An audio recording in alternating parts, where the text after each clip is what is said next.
আসসালামু আলাইকুম। আজ শুক্রবার ২৮শে ভাদ্র, ১৮ই রবিউল আওয়াল, ১২ই সেপ্টেম্বর। বাংলাদেশ বেতার, রাজশাহী। স্থানীয় সংবাদ পড়ছি কল্যাণ ঘোষ।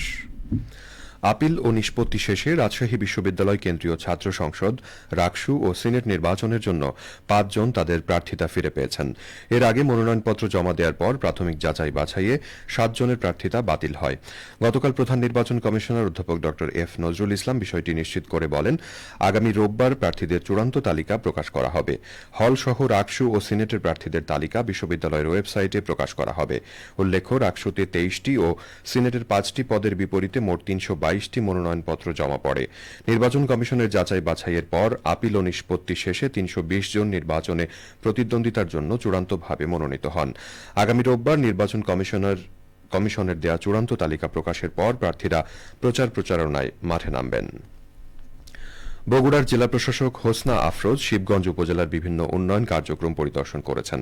গতকাল তিনি উপজেলার ইউনিয়ন পরিষদসমূহ, নতুন নির্মিত সড়ক, পৌরসভা, সহকারী কমিশনার ভূমি এর কার্যালয় ও স্থানীয় প্রাথমিক বিদ্যালয় ঘুরে দেখেন এবং চলমান কাজের অগ্রগতি সম্পর্কে খোঁজখবর নেন।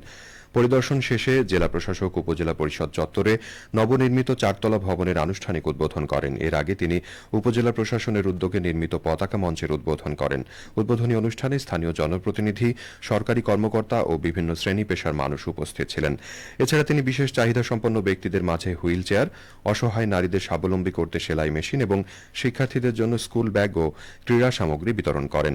দিনব্যাপী কর্মসূচি শেষে জেলা প্রশাসক উপজেলা পরিষদ সভাকক্ষে আয়োজিত মতবিনিময় সভায় অংশ নেন। সভায় তিনি স্থানীয় জনপ্রতিনিধি, শিক্ষক, সাংবাদিক এবং বিভিন্ন শ্রেণী পেশার মানুষের সাথে মতবিনিময় করেন। এ সময় তিনি উন্নয়ন কার্যক্রমের গতি ত্বরান্বিত করতে সবার সহযোগিতা কামনা করেন। নওগাঁর নিয়ামতপুরে থানা পুলিশের আয়োজনে আসন্ন শারদীয় দুর্গাপূজা উদযাপন উপলক্ষে সকল পূজা মণ্ডপের সভাপতি ও সাধারণ সম্পাদকের সাথে নিরাপত্তা বিষয়ক মতবিনিময় সভা অনুষ্ঠিত হয়েছে।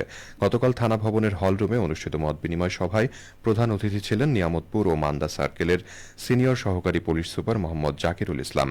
সভাপতিত্ব করেন নিয়ামতপুর থানার অফিসার ইনচার্জ হাবিবুর রহমান। সভায় বক্তারা আসন্ন দুর্গাপূজা শান্তিপূর্ণভাবে উদযাপনের জন্য সর্বস্তরের সহযোগিতা কামনা করেন এবং আইন শৃঙ্খলা পরিস্থিতি স্বাভাবিক রাখতে বিভিন্ন দিক নির্দেশনা প্রদান করেন। ৬তলা ভিত বিশিষ্ট ৪তলা নাটোর সদর সার্কেল এএসপি অফিস কাম বাসভবন নির্মাণ কাজ শেষ হয়েছে। ৩,৬২,০০,০০০ টাকা ব্যয়ে ভবনটির নির্মাণ কাজ বাস্তবায়ন করেছে গণপূর্ত বিভাগ। ভবনটির প্রথম তলায় এএসপির অফিস কক্ষ, ইন্সপেক্টরের অফিস কক্ষ এবং অভ্যর্থনা কক্ষ রয়েছে।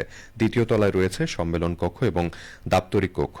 তৃতীয় ও চতুর্থ তলায় বাসভবন রয়েছে। এছাড়া লিফট, দুটি গাড়ি রাখার garage, guardroom, pump, deep tubewell ও জলাধার রয়েছে।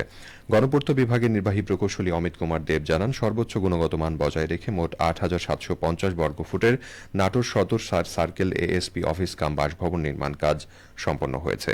অতি দ্রুত সংশ্লিষ্ট কর্তৃপক্ষের নিকট ভবনটি হস্তান্তর করা হবে। চলন বিল অধ্যুষিত সিরাজগঞ্জের তাড়াশে এবছরও ব্যাপক হারে আমন ধান রোপণ করেছেন কৃষকরা। এখন আমনের পরিচর্যায় ব্যস্ত সময় কাটাচ্ছেন তারা।